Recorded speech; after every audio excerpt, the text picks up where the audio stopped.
Maring pinabulaanan ni Vince Flores o mas kilalang Tito Vince na for content lang ang nangyaring hiwalayan nila ni Tony Fowler. Ayon kay Vince, nagkaroon lamang umano sila ng hindi magandang pagkakaunawaan ni Tony. Kaya naman sa live ni Tony at sa mga ilang post ay nasabi nitong single na umano siya.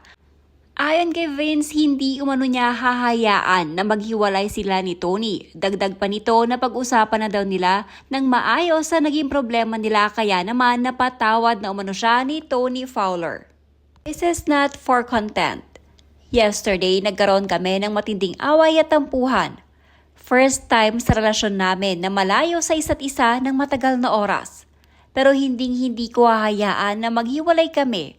Dahil sa pagbubuntis ni Jowa, sobrang nadala siya ng emosyon, kaya nakapag-post siya ng kung ano-ano. Pero mas pinili niya akong patawarin at ngayon ay magkasama at okay na kami. Sa mga family and friends namin na tumatawag at lahat nag-aalala, don't worry, ayos na po ang lahat. I love you so much, Mame, mahal na mahal kita, hanggang dulo.